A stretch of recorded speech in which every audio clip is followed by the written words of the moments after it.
안녕하세요. 성공의 이나모 신부입니다. 오늘은 지난 시간에 이어서 장형과 가슴형과 머리형의 사례를 들어보도록 하겠습니다. 오늘 얘기의 배경은 한신대학교입니다. 2006년도 한신대학교에서 일어났던 일입니다. 당시에 한신대 신학과의 모 학생이 자동차를 끌고 왔습니다. 그런데 한 친구가 자기도 그 차를 운전해 보면 안 되겠냐고 부탁을 합니다. 근데 안타깝게도 그 친구는 면허증이 없었습니다. 면허증이 없이 운전한다는 게 쉬운 일이 아니죠. 근데 이제 간혹 해봤거나 또 이렇게 또 그 당시 그 나이 1학년의 치기에 의해서 할 수 있을 것 같아서 운전을 하게 된 거죠. 운전대를 넘긴 그 학생이 좀 큰 문제가 있었던 거죠. 정말 위험한 것인데 면허증 없이 운전하는 건 정말 위험한 건데 또 선뜻 이렇게 운전대를 넘겼습니다. 근데 그 자동차가 잘 가면 몰랐는데 그 자동차가 달리다가 그만 아래에 있는 노천 극장으로 굴러 떨어지게 되었습니다. 그래서 한 명이 죽고 11명이 다치는 엄청난 사고가 발생하게 되었습니다. 당시에도 꽤 큰 뉴스였습니다. 그런데 이제 제가 계속 이 사건을 주목한 이유는 이제 그 사고에 대한 뒤처리 문제 때문이었습니다. 신학대학장과 여러 교수들이 모여서 사고 대책을 논의하였습니다. 그런데 이제 뉴스에 의하면 꽤 오랜 시간 동안 대책회의를 하다가 한 교수가 컵을 들어서 신학대학장의 얼굴에 던지고 또 신학대학장이 다쳐서 입원하는 사건이 일어났다는 그런 뉴스가 나오게 되었습니다. TV 뉴스에서도 보도된 바 있습니다. 그래서 저는 좀 놀랐죠. 신학과 교수들 이런 분들은 대체로 이제 특히 한신대 같은 경우는 목사님이 많습니다. 그리고 교수님이기도 하고요. 그러니까 이제 어떻게 보면 이제 나름 지성이나 덕성 면에서 좀 이렇게 속된 말이지만 라이센스가 있는 분들입니다. 그런 분들이 아무리 회의가 지지부진하고 의견이 대립한다고 해서 컵을 집어던질 수 있을까? 라는 이런 의문을 갖게 되었습니다. 저도 같은 이제 직업군에 있기 때문에 이분들의 행동에 대해서 이제 궁금증을 갖게 된 거죠. 그래서 도대체 그렇게 던진 분은 누구인가? 또 이제 그런 한번 추적을 하게 되었죠. 또 그분은 또 왜 이렇게 그 자리에서 물러나려고 하지 않았을까? 신학대학장 말씀입니다. 그래서 이제 여러 가지 이제 한번 이유를 나름대로 추리해 보았습니다. 그러니까 이제 한신대 같은 경우는 대부분 이제 신학과 교수님들이 총장이 됩니다. 그리고 이제 신학대학장이라는 보직은 상당히 높은 자리에 올라가기에 좋은 보직일 수 있는 거죠. 대부분의 경우에 이런 사건이 일어나면 이제 책임자가 되시는 분들, 신학대학장 그분께서 이제 사죄의 변을 하고 그 보직을 물러나는 것으로 마무리되는 경우가 많습니다. 우리 직장에서도 그렇죠. 아래 직원이 잘못하면 윗사람이 이제 내가 책임을 지고 물러나겠다. 부덕의 소치다. 이런 것이 일종의 하나의 관행이었습니다. 근데 이제 그런 조율이 잘 안 됐던 것 같습니다. 그러자 한 교수님이 컵을 들어서 신학대학장의 얼굴에 던집니다. 그래서 저는 이제 이분의 유형이 무엇일까가 이제 궁금해지는 거죠. 이분은 과연 어떤 유형일까?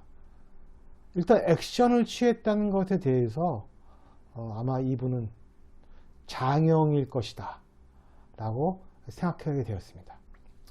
장형이면 8번, 9번, 1번인데 공격형에 가까운 아마 8번이나 1번이지 않을까라는 생각을 갖고 한번 검색을 해보게 되었습니다. 바로 이 교수님이 컵을 들어서 신학대학장의 얼굴에 던지신 분입니다. 이름은 최수일. 그 외모를 보니까 제가 보기에는 1번 유형에 가까우신 것 같습니다. 1번이 이제 올바름을 추구하죠. 분노하죠. 그래서 이제 아마 이렇게 그런 액션을 취하신 것이 아닌가 하는 생각을 해보게 되었습니다. 장형이라면 이런 방식으로 설득합니다. 지금의 이런 사태는 신학대학장님께서 책임을 지고 사죄를 표하고 물러나는 것이 마땅합니다. 그것이 바로 윗사람 된 도리입니다. 이런 식의 아마 설득을 했겠죠. 무엇은 이렇게 되어야 한다. 이런 방식으로요. 그런데 이제 그게 이제 먹혀들이지 않으니까 이제 액션을 취하신 거죠. 뭔가 의무와 도덕, 윤리 이런 규범에 맞추어서 행동하기를 바라고 자신도 그런 행동을 하길 바라는 유형들이 장형이라고 할 수 있습니다. 또 다른 무리를 생각해 볼 수 있습니다. 만약 머리형의 교수들은 어떻게 신학대학장을 설득했을까요? 머리형의 특징은 객관성, 정보를 중요시합니다. 아마 신학대학장께서 내가 이런 일로 물러나가겠냐 라고 하시면 이분들은 정보와 객관성을 잣대로 들이댈 것입니다.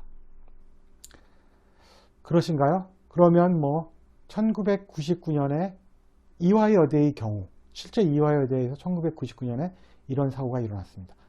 이러이러한 조치가 취해졌고 책임 학장님께서는 그 자리를 물러나셨습니다. 그래도 꿈쩍하지 않으면 이제 외국의 사례를 들 수도 있습니다. 왜? 머리형에게는 정보가 큰 무기고 압박의 수단이기 때문입니다. 그래서 이제 정보, 객관적으로 이렇다. 이런 일은 이렇게 처리되는 것이 객관적이다라는 아마 증거를 대셨겠죠.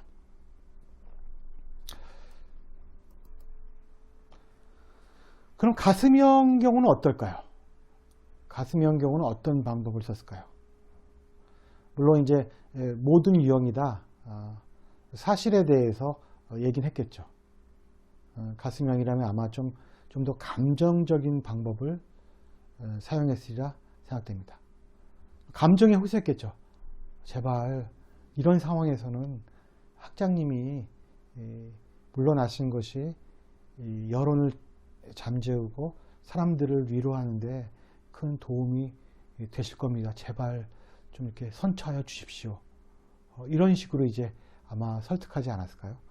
그러다가 계속 버티면 이렇게 얘기할 수도 있습니다. 들릴 듯 말 듯 슬쩍 지나가는 얘기로 이렇게 얘기합니다. 그 자리가 그렇게 좋냐? 많이 해먹어라. 이런 식으로 이렇게 비아냥거립니다. 들릴 듯 말 듯 했기 때문에 상대방은 뭘 들었는지 확신을 못하니까 지금 뭐라고 하셨습니까? 제가 무슨 말요? 이런 식으로 이렇게 사람의 감정을 건드려서 뒤집어 넣는 거죠. 쉽게 말하면 이제 가슴에 스크래치를 내는 겁니다. 이건 되게 가슴형을 접한 분들은 되게 이해합니다. 말 한마디로 상대방을 뒤집을 수 있는 그 감정의 선을 알고 있다. 이렇게 이제 서로는 다른 방식으로 아마도 이제 그 학장님을 물러나는 데 대한 방법을 구사했을 것이라고 추측됩니다. 참고로 이분께서는 그 뒤에 이 최수일 교수님께서는 그 뒤에 한신대 총장에 임명되셨습니다. 그것도 2번 임명되셨고요. 그래서 이제 지금은 경동교회 담임 목사로 계십니다. 한신대는 일본적 정의가 좀 관철되는 그런 학교인가 생각되는 바입니다. 또 다른 교통사고의 예를 한번 들어보죠. 차가 신호등에 멈췄습니다. 뒤따르는 차가 속도를 줄이지 못해서 추돌사고를 냅니다. 근데 이제 옆자리에 타고 있던 분이 머리를 부딪혀서 약간 이제 이마에 상처가 났습니다. 그 운전을 했던 사람이 장형이라면 어떨까요? 일단은 영역이 침범됐기 때문에 분노가 올라옵니다. 그리고 힘으로 맞서고자 하는 본능이 솟구쳐 오릅니다.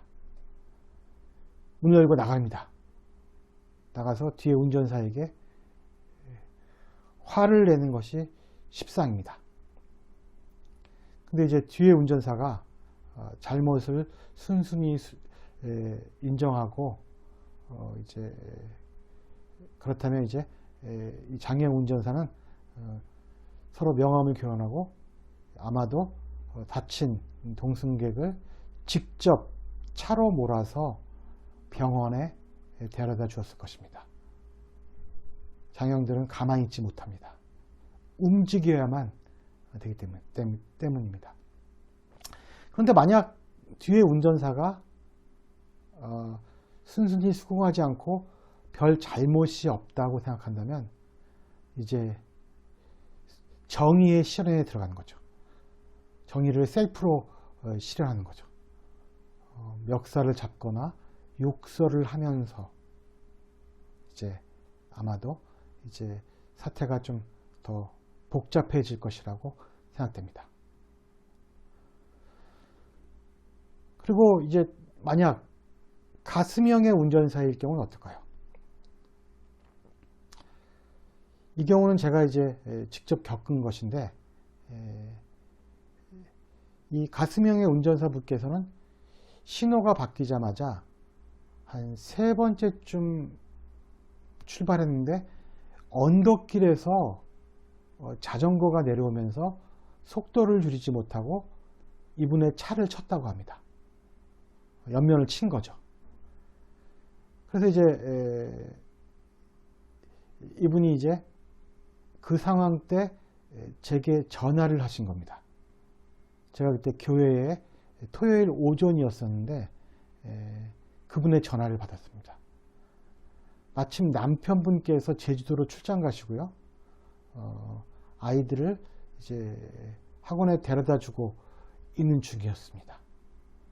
그 전화를 받았을 때 정말 저는 너무 놀랐습니다. 거의 이제 숨이 넘어가는 듯하게 전화하신 거죠. 계속 울음을 꺽꺽 하시면서 이렇게 전화하셨어요. 그 목소리만 들으면 정말 엄청난 참상이 벌어진 것 같은 상상이 들었습니다. 거의 뭐 목소리만 들으면 완파에, 자동차 완파에 2명 중상, 뭐 이 정도의 느낌이었죠. 그래서 제가 물어봤죠. 아이들은요? 그러니까 마침 다행히 아이들을 학원에 데려다 주고 돌아오는 길에 사고가 났다고 합니다.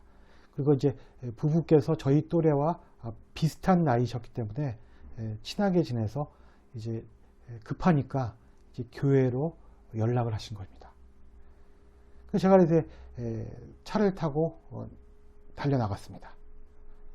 그동안에 이제 수습이 되고 차와 그분은 경찰서에 가셨던 겁니다.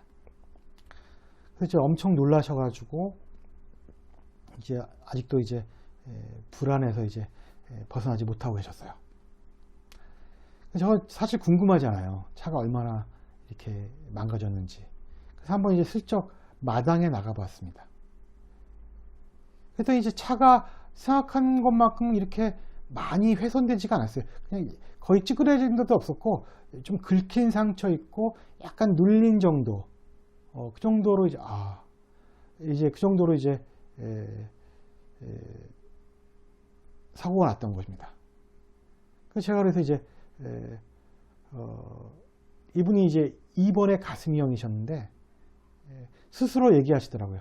제가 이런 냉혹한 현실을 닥치니까 2번인 줄, 감정형인 줄 알게 되었다고 말씀하십니다.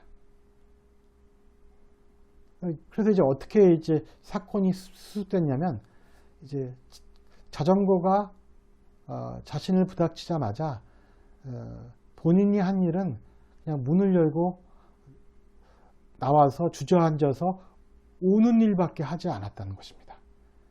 그러니까 지나가던 분들이 아주머니는 잘못이 하나도 없습니다. 제가 봤습니다. 저 자전거가 신호를 위반하고 아주머니를 이제 차를 부닥친 겁니다. 그러면서 계속 이제 도와주다라는 것입니다. 자기는 이제 운 일밖에 없는데. 그래서 경찰 불러주고 119 불러주고 그래서 울다 보니까 모든 일이 다 해결되고 말았다. 수습되고 말았다. 라고 하면서 스스로 얘기하십니다. 나는 역시 2번이구나. 가슴형이구나. 감정을 통해서 사람을 움직여서 이제 뭔가 일을 해결하게 만드는 것.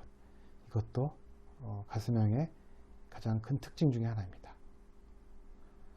이제 또 실제 또 있었던 사건입니다. 머리형의 운전사분이 똑같은 경우를 당했습니다. 머리형은 객관성과 정보를 중요시합니다. 물론 순간적으로 이 사고가 왜 일어났을까라는 이제 추리를 하셨겠죠. 그리고 아마 뒤에서 방심하다가 속도를 줄이지 못해서 받았구나 라고 이제 생각하신 거죠. 그러면서 이제 이분들은 이제 전체적 상황, 객관성이 중요시하기 때문에 그분의 머리에 들었던 생각은 바로 이거였습니다. 그렇다면 나를 받은 저 차의 운전사는 안전한가? 거기까지 생각이 확장된다는 거죠. 그래서 결국 이제 사고가 나서 그분에게 다가가서 건넨 첫째 말이 근데 괜찮으십니까? 라였던 거죠. 물론 이분은 되게 인격도 훌륭하신 분이고 또 이제 그래서 이제 그렇게 말씀하실 수 있었던 건데 그만큼 이제 전체적인 상황과 객관성 이것이 머리형에게는 되게 중요한 요소라는 거죠.